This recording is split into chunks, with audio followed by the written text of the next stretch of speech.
اللهم محمد في جميع أفعاله ومحمد اللهم صل عليه مع صحبه وآله.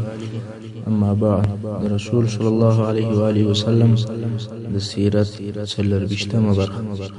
په تیره برخه کې مو دا بیان کوي چې نبی علیه الصلاة والسلام مبارک ته چې کوم حالات پیښېدل په هغو ټولو کې کفارو د ده داسې تصدیق کوي چې د هغه تصدیق نمونه بل ځای نه معلومیږي. نو چې کفارو او دشمنانو د نبی علیه الصلاة والسلام دومره تصدیق کوي، نو دوستان او اصحاب کرام به څونه تصدیق کوي. دغه تصدیق د رسول صلی الله علیه وسلم او د هغه رښتینی قیادت د صحابه کرامو دپاره د دې ذریعه وګرځېدله چې پر دا مشکلاتو او پر دا سختیو باندې دوی ته صبر او استقامت او مقاومت ورکړي. نو د هغو څخه یوه ورځ رسول صلی الله علیه وسلم د کعبې شریفې سر طواف کوي. څو ځله کفارو د صلی الله علیه وسلم ته بد وویل، خو په آخري شوط کې یا په آخري ځل کې رسول صلی الله علیه وسلم ورته وویل: یا معشر القریش جئتکم بالذبح، ای د قریشو ډلې، ستاسې د حلالولو دپاره راغلی یم. د دغې خبرې د بیرې څخه هغه څوک چې ډېر یې دښمن وي په زاریو یې شروع وکول. دا ولې؟ ځکه رسول صلی الله علیه وسلم صادق الامین و. د کفارو او دشمنانو یې د ده پر هر خبره باندې یقین و. کله چې رسول صلی الله علیه وسلم پر سجده و او کفار د رسول صلی الله علیه وسلم پر سر هغه د اوښي د نس شیان ورکښېښول او بیا یې دونه وخندل چې ځانونه یې نس وای ټینګولی. خو رسول صلی الله علیه وسلم چې یو وار اشاره ورته وکوله، یوازې دا نه چې د کفارو خندا ورکه سوه، بلکې پر ټولو غم او پریشاني ښکاره سوه او دا یې یقین سو چې دوی هلاکېږي، او بیا هم هلاک سول. رسول صلی الله علیه وسلم و عتبه ابن ابي لهب ته اشاره وکړه. د هغه به همیشه دا یقین و چې رسول صلی الله علیه وسلم د اشاره مطابق به یو څه راته پیښیږي. او کله چې یې په شام کې زمری ولیدی، نو یې وویل: والله محمد صلی الله علیه وسلم مړ کم او دی په مکه کې دی. ابی ابن خلب چې رسول صلی الله علیه وسلم ته به په وژلو سره وعده ورکوله او ورته ویل به چې زه به دې وژنم. یوه ورځ رسول صلی الله علیه وسلم ورته وویل: بلکې زه به تا وژنم ان شاء الله تعالی. کله چې ابی د احد په ورځ ډیر لږ زخمی سو، یعنی زموږ په اصطلاح وګرځل سو، ابی وویل: محمد صلی الله علیه وسلم ما ته په مکه کې ویلي وو زه به دې وژنم، والله که پر ما ناوړي هم توکې مړ به مې کړي. دغه کیسه به د احد په غزا کې په تفصیل سره واورئ ان شاء الله تعالی. سعد ابن معاذ رضی الله عنه مکې مکرمې ته راغلی و، او امیه ابن خلب چې د سعد پخوانی اشنای و، هغه ته وویل: ما د رسول صلی الله علیه وسلم څه واورېدل چې ویل مسلمانان ستا وژونکي دي. امیه ابن خلب ډېر وبېرېدی او د ځان سره دا عهد وکړي چې هیڅ کله به د مکې مکرمې څخه نه وځم. خو کله چې ابو جهل د بدر په ورځ ورته رالی او ورته ویلی ځان تیار کړه چې جنګ ته ځو، نو د په مکه مکرمه کې هغه تر ټولو ښه اوښ رانیوی، دا د دې دپاره چې پر هغه باندې وتښتېږي. ښځې ورته وویل: یا ابا سفیان، هغه خبره دې هېره سوه چې یسربي اشنای دي، یعنې سعد بن معاذ درته کړې وه. امیه ابن خلب ورته وویل: یا والله نه مې ده هېره، زه نه غواړم چې د دوی سره ووځم. دا د رسول صلی الله علیه وسلم د دشمنانو او د منکرانو حال و، مګر ملګري او اصحاب کرام و هغو ته داسې وو لکه روح په بدن کې، د هغو په زړو کې او په سترګو کې د رسول صلی الله علیه وسلم ځای او احترام خپل قرار نیولی و. هغه صادقه محبت چې د صحابه کرامو سره و، رسول صلی الله علیه وسلم ته دا صحابه کرام داسې ورپورې وهل لکه اوبه چې د لوړې څخه کښتې ته ورپورې وهل کېږي، او زړونه رسول صلی الله علیه وسلم ته دا محبت داسې ورکشول لکه اوسپنه چې مغناطیس او یا اندروبا ورکشوي. د دغه حب او محبت ښکاره اثر دا و چې اصحاب کرام په دې راضي ول چې د دوی غاړې دې ووهل شي او د رسول صلی الله علیه وسلم دې یو نوک هم نه وګرځل شي او نه دې یو زوز په جګ شي. د مثال په قسم دغه یوه قصه واورئ. یوه ورځ مشرکانو پر رسول صلی الله علیه وسلم باندې راټول شول، یوه دې خوا او بلې خوا ته پورې وهئ، سوکانو او په چپلخو باندې رسول صلی الله علیه وسلم وایي. په دې وخت کې یو نفر و ابوبکر صدیق رضی الله عنه ته ورنارې کړل چې هله ملګري ته دې ځان ورسوه. ابوبکر صدیق رضی الله عنه هم په تلوار سره هلته ورغلی، یو او بل طرف ته خلک سره پروي، څو ځان یې رسول صلی الله علیه وسلم ته ورسوي. مشرکانو چې کله دا حال ولیدی نو رسول صلی الله علیه وسلم پرېښوی او پر ابوبکر صدیق رضی الله عنه باندې راواچوي. ابوبکر صدیق رضی الله عنه د کفارو د طرفه ډیر سخت ووهل شو، خلک پکښې غورځي، خو په دې حال کې عتبه ابن ربیعه ورنږدې شو او د ابوبکر صدیق رضی الله عنه پر سینه باندې کښېناستی او خپله چوټه یې ورته ونیوله، پر مخ یې وی، مخ یې تر داسې اندازې وپړسېدی چې پزه یې په مخ کې نه معلومېدله. د هغه وخت چوټې وې چې د میخو به ډکې وې او هره یوه یې 2 کیلو وه، تر څو چې ابوبکر صدیق رضی الله عنه بېهوشه شو او بېسده پروت و. بیا نو د بنو تیم چې د ابوبکر رضی الله عنه قبیله وه، ابوبکر رضی الله عنه یې په یو پټو کې واخیستی او د ده رضی الله عنه کور ته یې یوړ او د ده په مرګ کې هېچا شک نه کوی. خو ده رضی الله عنه د ورځې په اخر کې خبرې وکړې او اوله خبره یې دا وه رسول صلی الله علیه وسلم څنګه دی.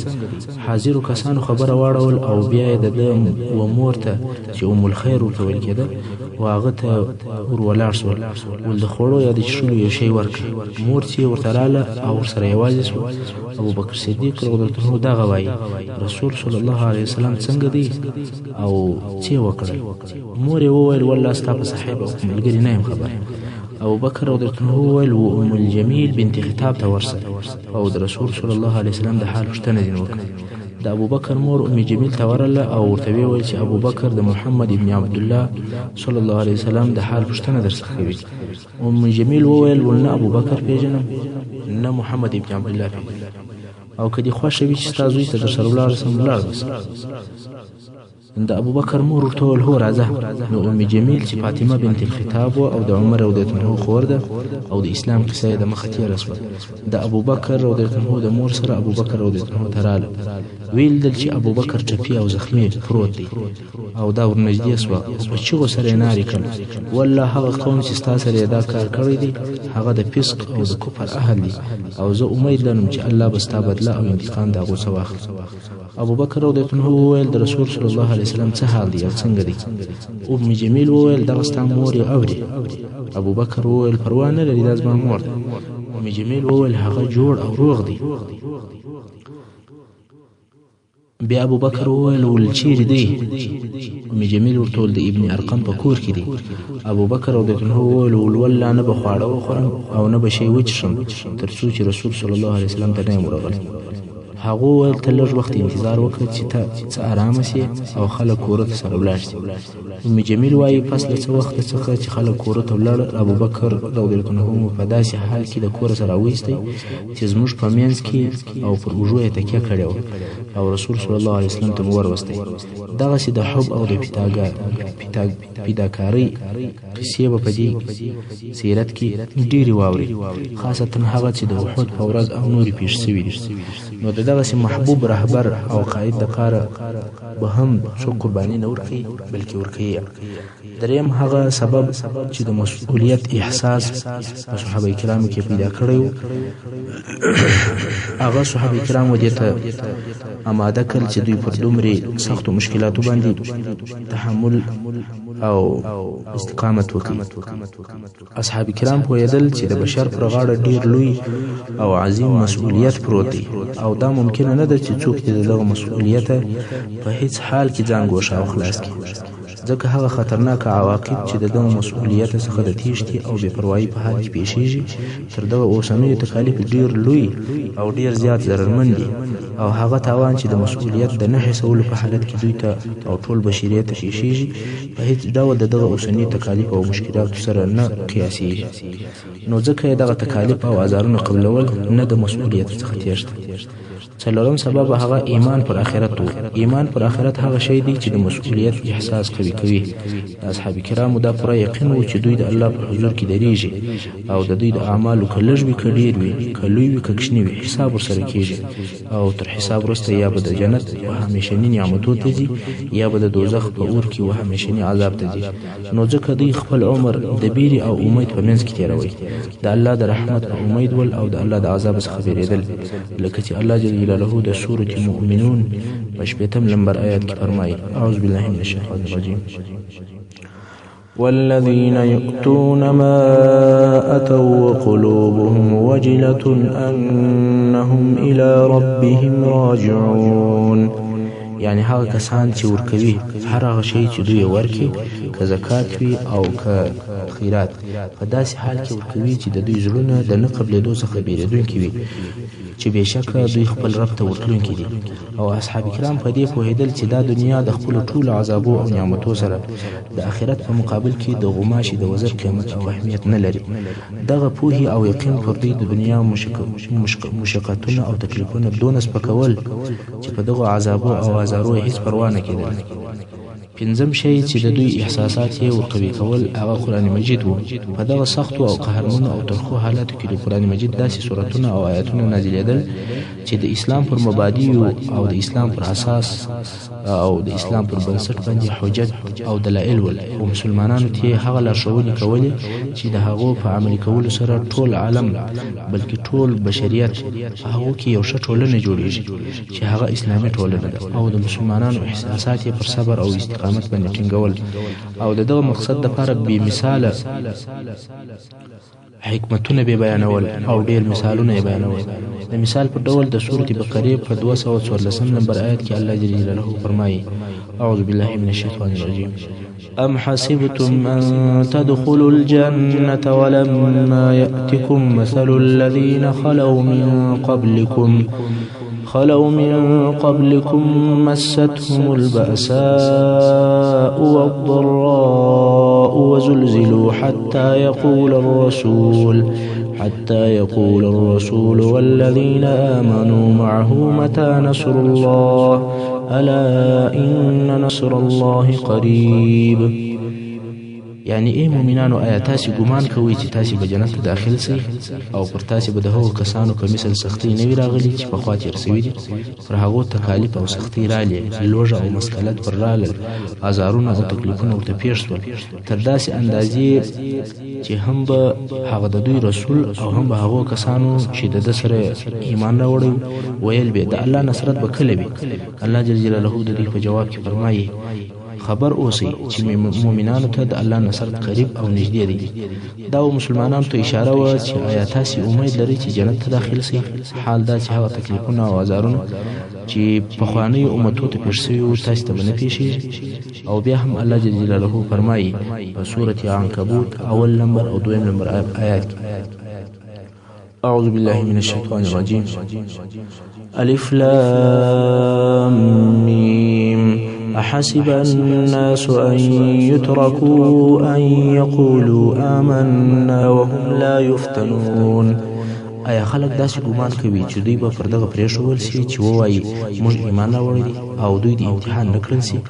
ولقد فتنا الذين من قبلهم فليعلمن الله الذين صدقوا وليعلمن الكاذبين. په تحقیق موږ امتحان کړی دی هغه کسانو لره چې تر دوی د مخه ول، پس خامخا به الله په علم ظاهري سره هغه کسان معلوم کړي چې په خپل ایمان کې صادق دي، او خامخا به هغه کسان په علم ظاهري سره معلوم کړي چې دروغجن دي. دا قرآني آیاتونه او مفاهیم مسلمانان بل عالم ته نقلول، د کون او کائناتو مشاهد یې پلیدل، د الله د ربوبیت جمال او د الوهیت کمال یې پلیدی، د الهي رحمت او مهربانیو آثار یې پلیدل، د جنت هغه نعمتونه یې ورته بیانول چې د هغو د حاصلولو لپاره هیڅ تکلیف نه معلومېدی.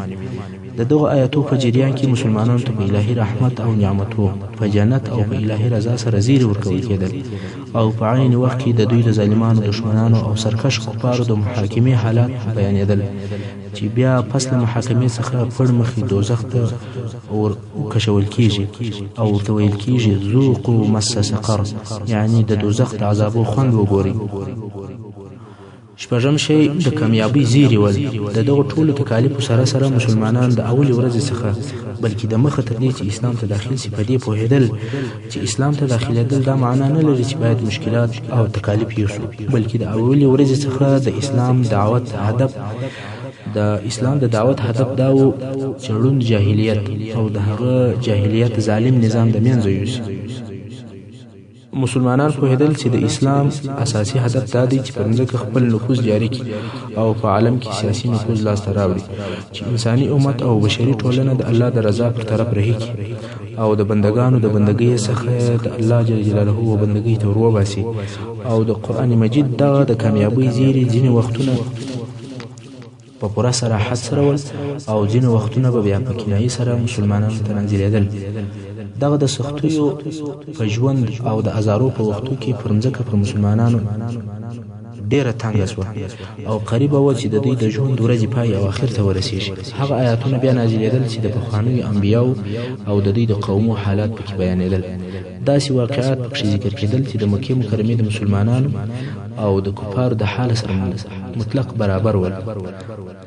او بیا په دغو آیاتو کې د کفارو او ظالمانو د هلاک حالات بیانېدل او دا پکې بیانېدل چې مځکه به بیرته د الله صالح بندګانو ته په میراث ورپاتې کېږي. نو په دغو کیسو کې دې ته واضح اشارې وي چې د مکې مکرمې کفار په راتلونکي وخت کې ناکامه کېږي، مسلمانان او اسلامي دعوت کامیابه کېږي. بیا هم په دغو وختو کې داسې صریح آیاتونه نازل شوه چې مسلمانانو ته د بیرې او په دې مشکل حالت کې د کامیابی او د غلبې زیری ورکول، لکه څنګه چې الله جل جلاله په سورة الصافات 101 نمبر آیات کې فرمایي: أعوذ بالله من الشيطان الرجيم ولقد سبقت كلمتنا لعبادنا المرسلين. یعنی په خوا لازمو د بندگانو رسولانو د پاره زموږ حکم صادر سوی و.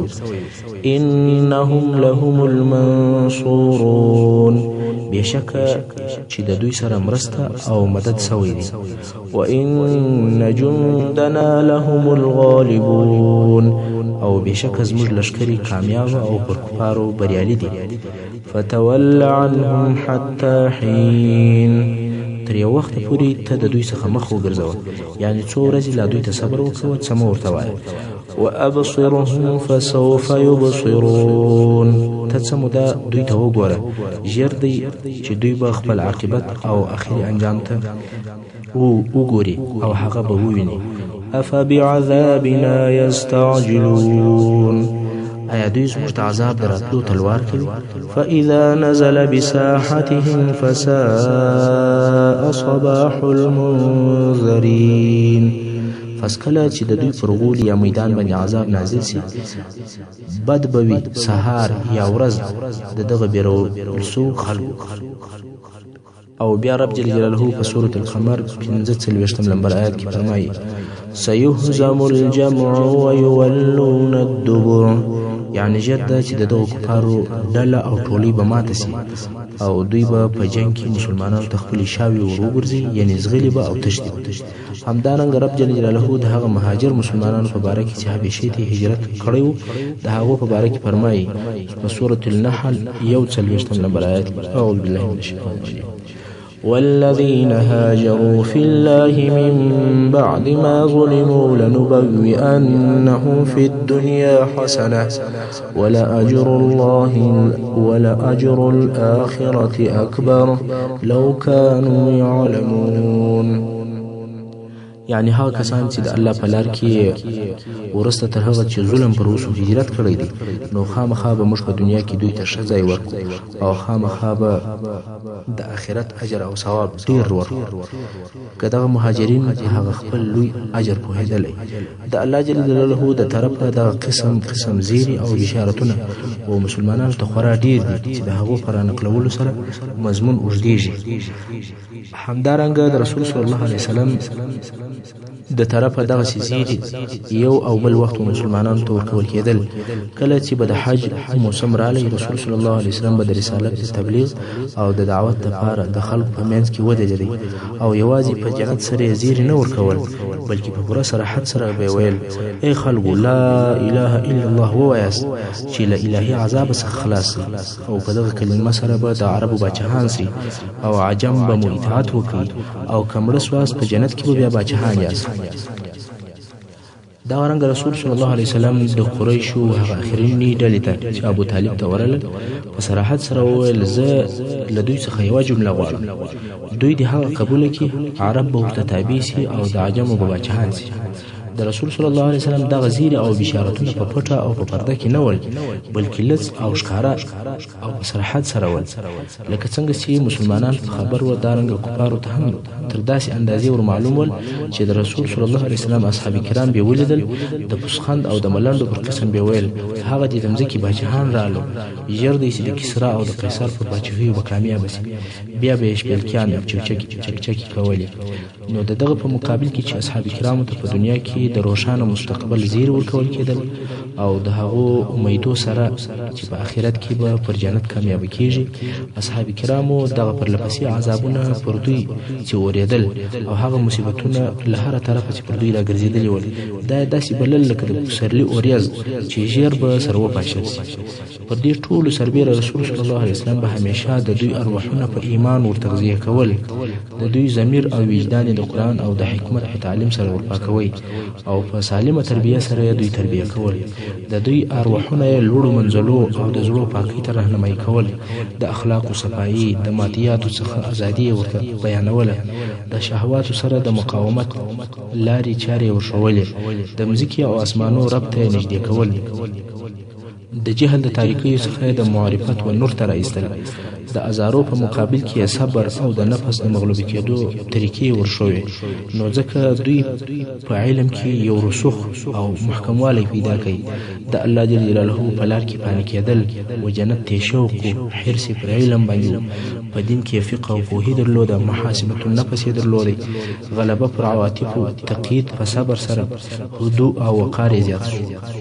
د مکې مکرمې دریمه مرحله چې تر مکې مکرمې د باندې د رسول صلی الله علیه وسلم دعوت دی. محترم اوریدونکو، څنګه چې وخت لږ پاته دی او که په دې بیان شروع وشي نو بیا به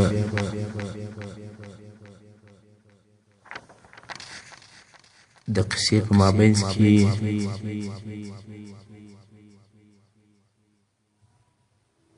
سبق ختم شي. نو زموږ د مکې مکرمې دریمه برخه به ان شاء الله تعالی د مکې مکرمې د دریمې مرحلې بیان به په راتلونکې برخه کې واورئ. صلی الله تعالی علی خیر خلقه محمد و آله و اصحابه اجمعین.